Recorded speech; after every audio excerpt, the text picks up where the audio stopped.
What if a continent split apart? Again, not millions of years from now, but starting today. It might sound like science fiction, but this has happened before. The solid ground beneath your feet has a history of breaking, and geologically speaking, it will do it again. The world map you learned in school is not a permanent fixture. It's just a snapshot in time, a temporary arrangement of landmasses floating on a sea of molten rock.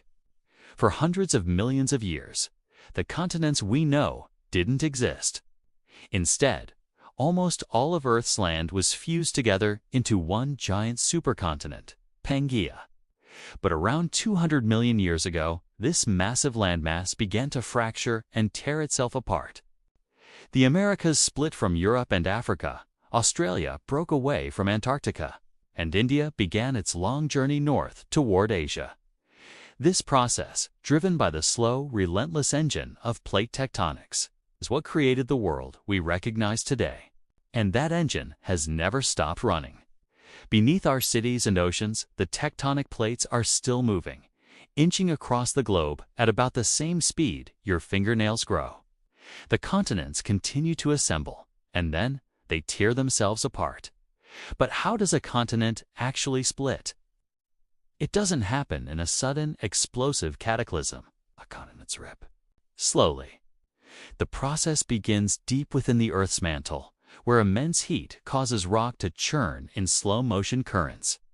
When this rising heat pushes up against the underside of a continent, it begins to stretch and thin the crust from below. The surface starts to fracture, creating vast cracks known as rift valleys. As the two sides pull away from each other, the land in between sinks, volcanoes erupt, and earthquakes become increasingly common. This isn't a theory from a textbook. It's a process happening right now. Look at Africa.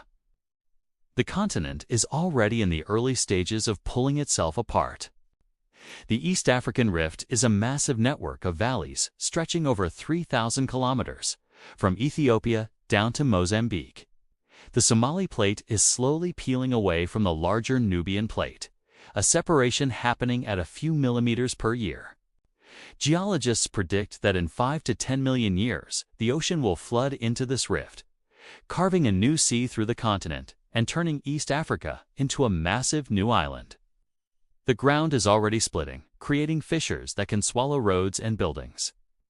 Africa is demonstrating in real time how a new ocean is born.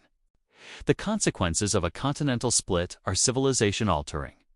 When a new ocean forms, it doesn't just redraw the map. It rewrites everything. New coastlines create new ports, completely rerouting global shipping and trade routes.